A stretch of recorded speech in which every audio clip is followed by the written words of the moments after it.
morning, everyone. It's a pleasure for me to be with you today. Specifically, that I'm going to talk about my favorite subject, applied behavior analysis.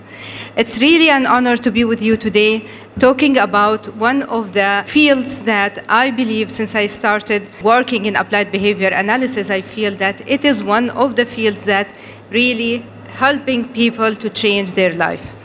One of the things that Mr. Mahmoud talked about how he entered the field. I was entering the field by coincidence. This was just for me to be in applied behavior analysis. I was an early childhood educator, and before that I was embryologist. So it was really something that never came to my mind that to be in the field. But when I entered the field, I get loved on it. And I would like always to talk about it and feel as much as we are talking about applied behavior analysis, we still need to talk about it to show it more and more effectiveness.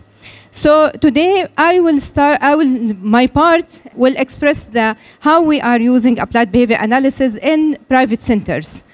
I wanted to start by talking about applied behavior analysis and the definition of it, but Mr. Mahmoud gave a very beautiful talk about it.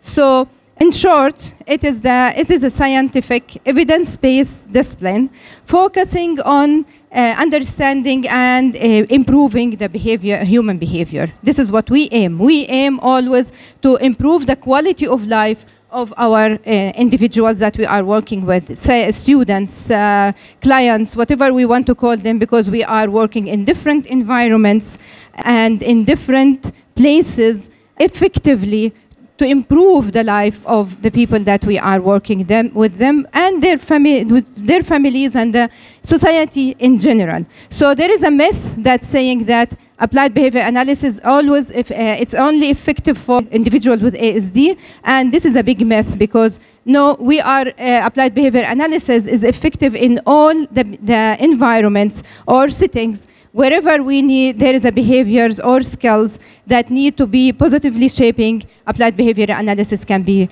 effective. Under one big and important condition, when it's implemented through and supervised through qualified, certified professionals. And this is one of the things that we always concentrate on. Mr. Ali said that, Mr. Mahmoud also said that the applied behavior analysis now is one of the treatments and therapies that it is well known in the UAE. But there are many steps before we reach this step of recognition. For example, in the last 10 years, in 2017, the National Strategy of Empowering People of Determination was launched.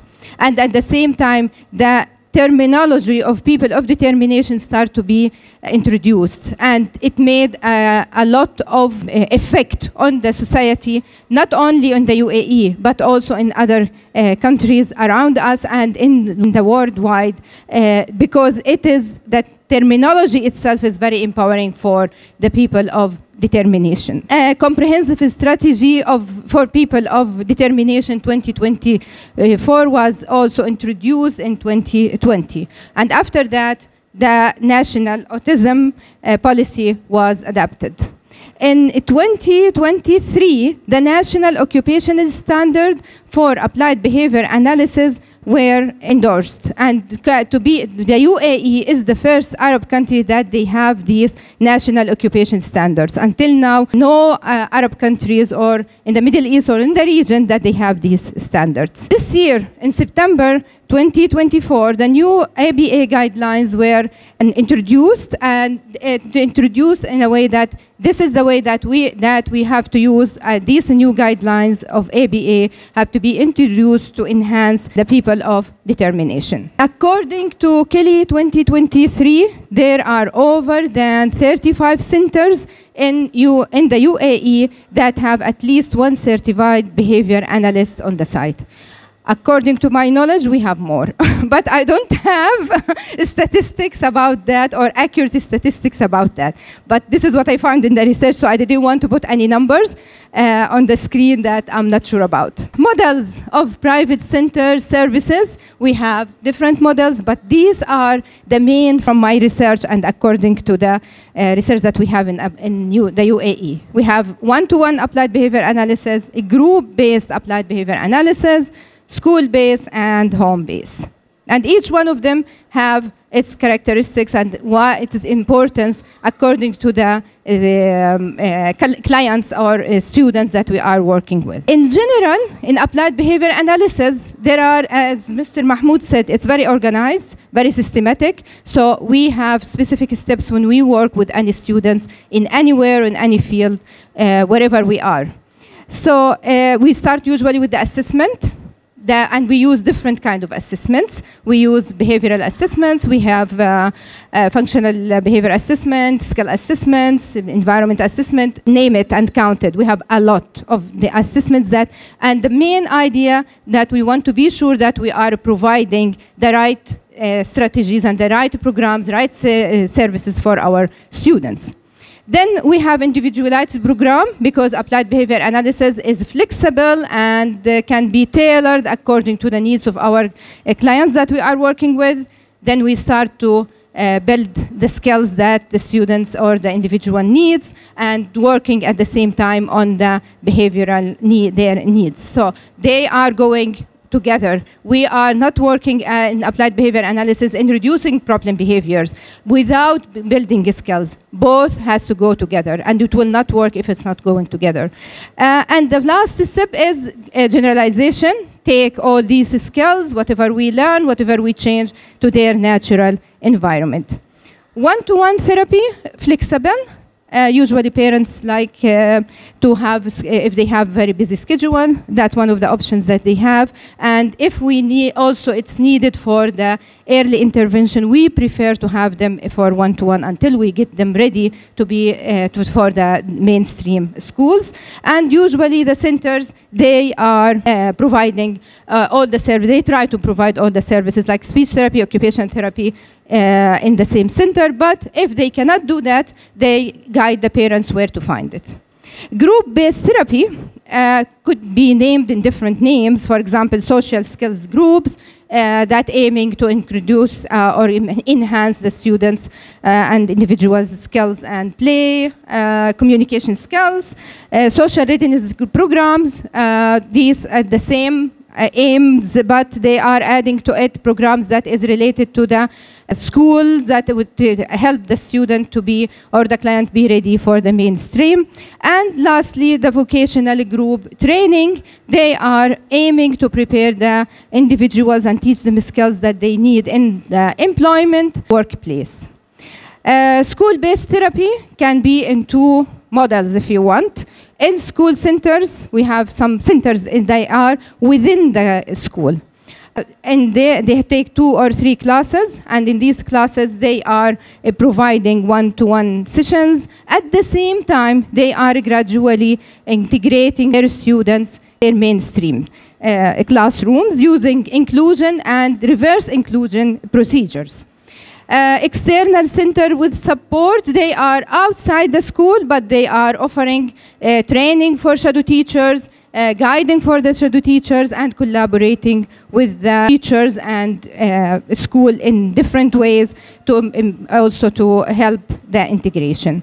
Home-based ABA therapy, most of the time we are using this model when we are working with students or individuals of determination that they are not ready to be in their natural environment, and they are teenagers or adults, and they exhibiting a lot of problem behaviors, they say it in this way. So we are going home. Usually parents prefer to be home, working with them, training the parents as much as we can to deal with these behaviors, and teaching them different kind of daily life skills. Of course, we live in a country that is recognized of multicultural environment and diversity.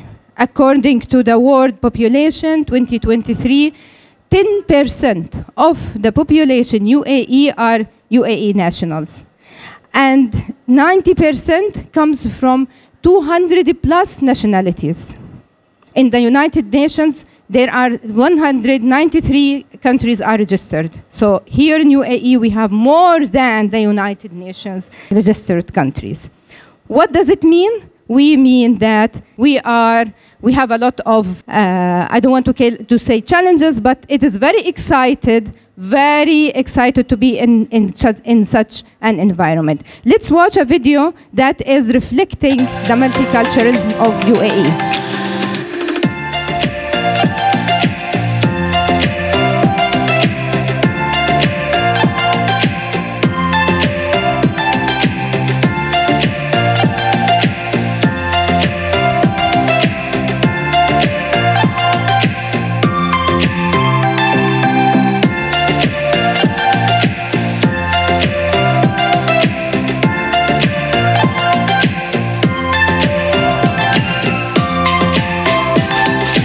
You feel that you live in the whole world, right? You have the whole world in your country. That we are dealing every day with people from different nationalities. And actually, applied behavior analysts and the centers that we are working or utilizing applied behavior analysis practices, they did a great job at trying to address these multicultural and diversity of the context. They always try to utilize, train, and keep training and introducing for example, the ethical code of applied behavior analysis in their centers.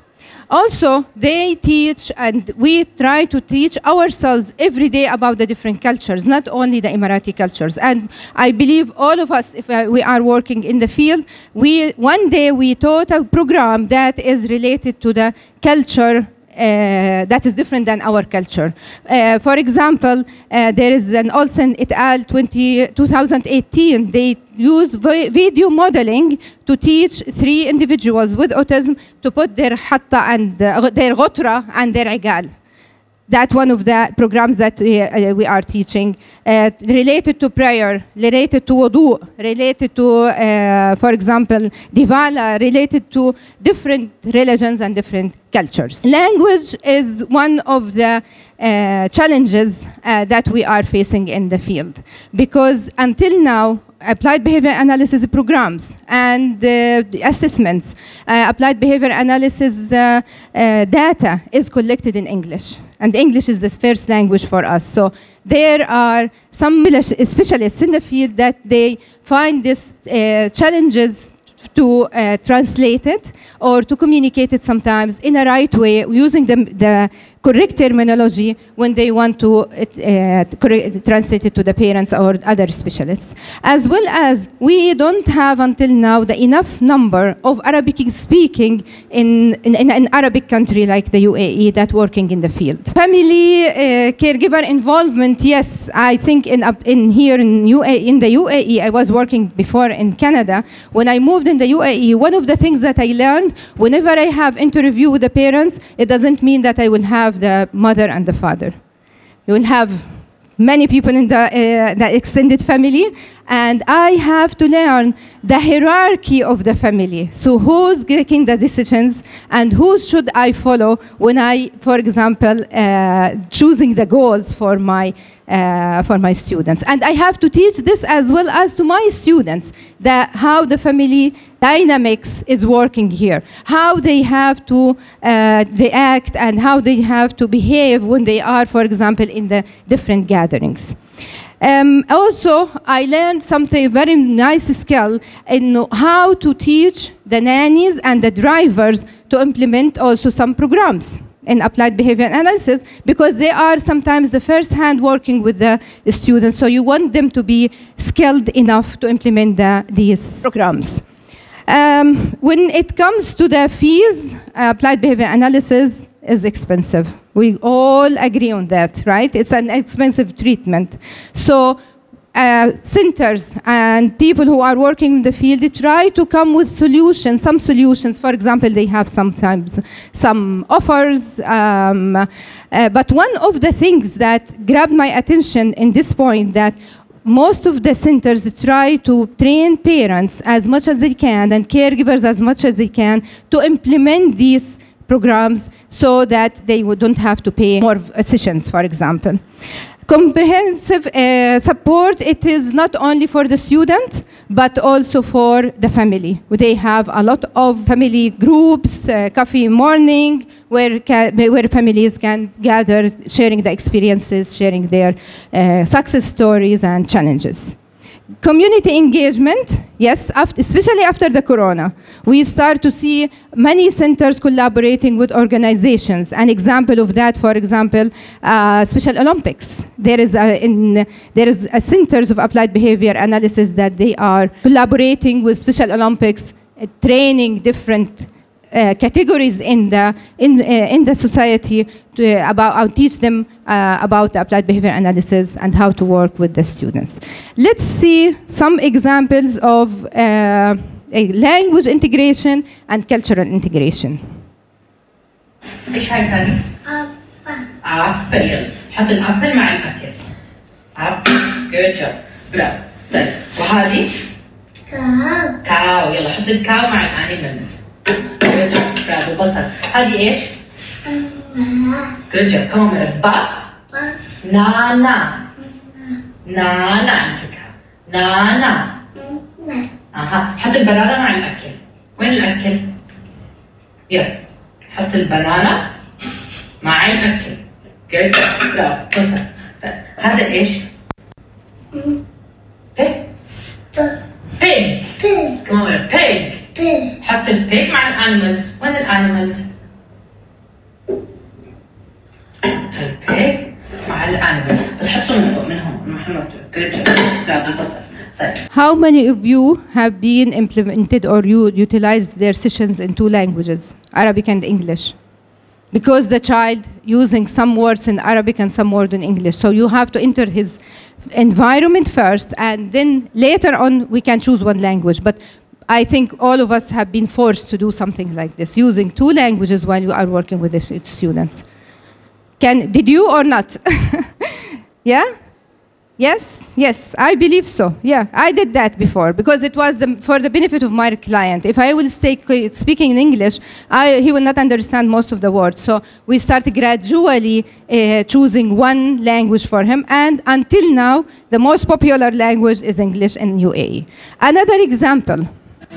وزي ما شفنا كيف قدرنا نطبق هدف الانتباه للسلوك البدني واللفظي في البيئة الطبيعية من خلال تطبيق حركات في الموسيقى، راح نشوفها كيف لو احنا كنا في حجرة تدريب كلاس عادي ونحن بنشتغل مهارات أكاديمية. راح أسأل سؤال وراح نشوف كيف راح تكون الإجابات وكيف راح يقلدوا سلوك بعض.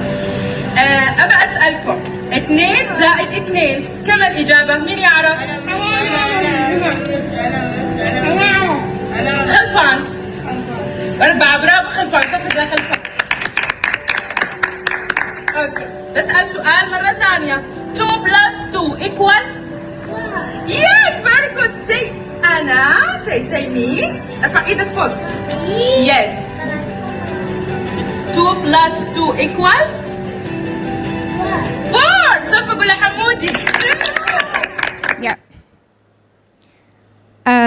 One more video that I like very much.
and all individuals from different backgrounds, from different cultures that have been taught how to play this music. And I know that the one or the center behind it utilize and use the principles of applied behavior analysis. It doesn't mean that we don't have challenges. Living in multicultural country like this is one of the things that always we need to be at the top of is ongoing demand for cultural responsiveness services. Because how much, if you work as much as you work with clients, every then and while you will find yourself in front of the family that is from a new culture or country. And even if they are from the same culture, the differences between families is sometimes huge. Shortage, as Mr. Ali said, still we don't have any educational program or university program that is teaching applied behavior analysis principles. There was only one program 2-3 years ago in the Emirates College of Advanced Education, and unfortunately it worked for 2 years, and unfortunately it's not discontinued. Access and affordability. 10% of the population are Emirati nationals.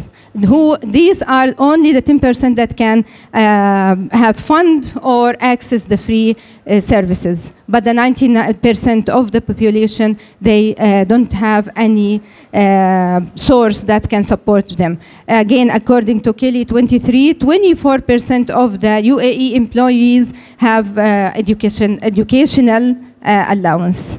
And therapy of applied behavior analysis therapy is not covered until now in our insurance companies, most of the insurance companies. Lack of adequate resources. Yes, we are, I'm an Arabic speaker. As an Arabic speaker, I don't find a lot of resources. And when I find resources to share it with the parents, most of the time I have to work in it and improve it and enhance it. And I can't just refer parents to any website that we have, because a lot of websites, they are not introducing materials that is evidence-based. Cultural misconceptions. According to the research, stigma is the first barrier for the parents to go and seek services. So many times we are facing parents or having parents that they have denial and they don't come and seek interventions such as applied behavior analysis. And until now, I think we all agree that there are some challenges of integrating applied behavior analysis in the mainstream classrooms and the schools. Some recommendations and solutions for these challenges. For example, enhancing culturally responsive services through self-assessment.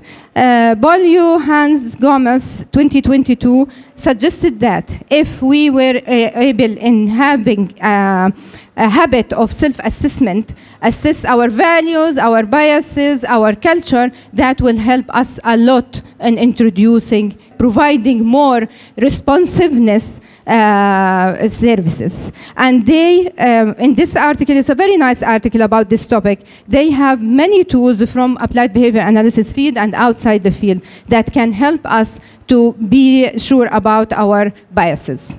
One thing that I liked about this, this article, the cultural identity map.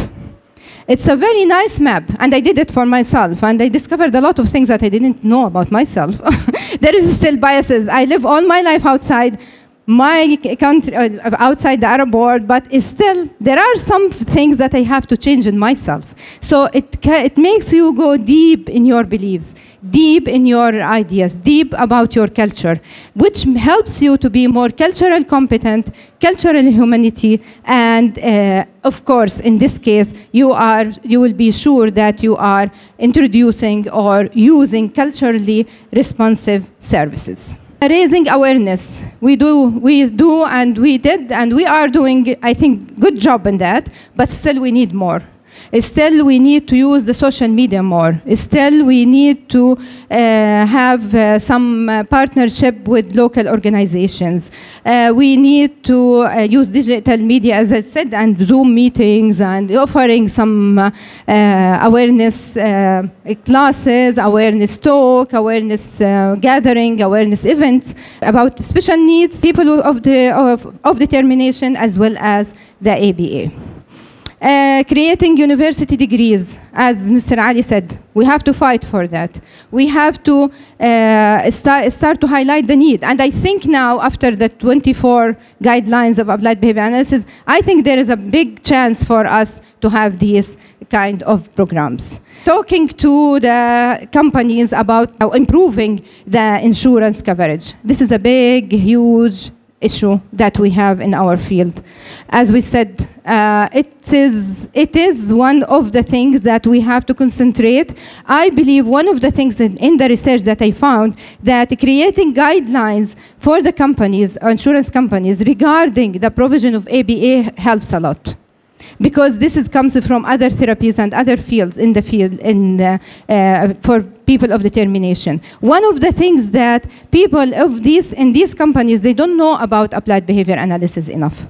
They don't have an idea. And when they hear that it's individualized, they feel that, oh, okay, there is no way that I can make laws or guidelines or policies that can cover all this. We can also convince them by make like a pilot project, small pilot project about how much applied behavior, when you start early intervention, where maybe you save later on for this individual and help him live his life in a better way.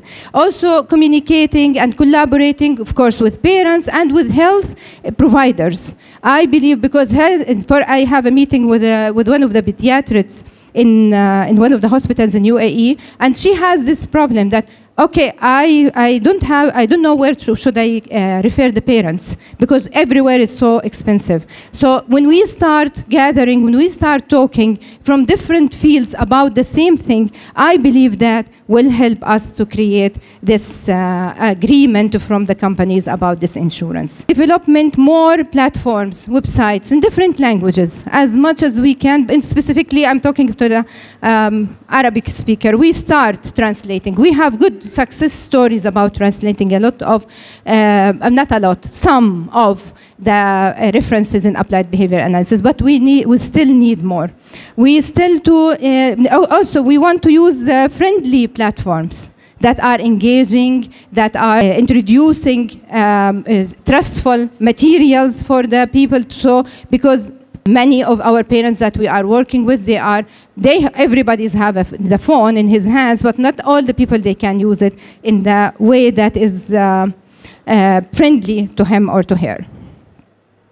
Enhancing the collaboration between ABA centers and the mainstream schools, creating teams, establishing formal partnership through momentum of understanding. There are some centers that they are doing that. They are partnership with specific schools. And when they do this, agreement, everybody knows their rules, their duties, what they have to do, and helps a lot in the integration in the main schools.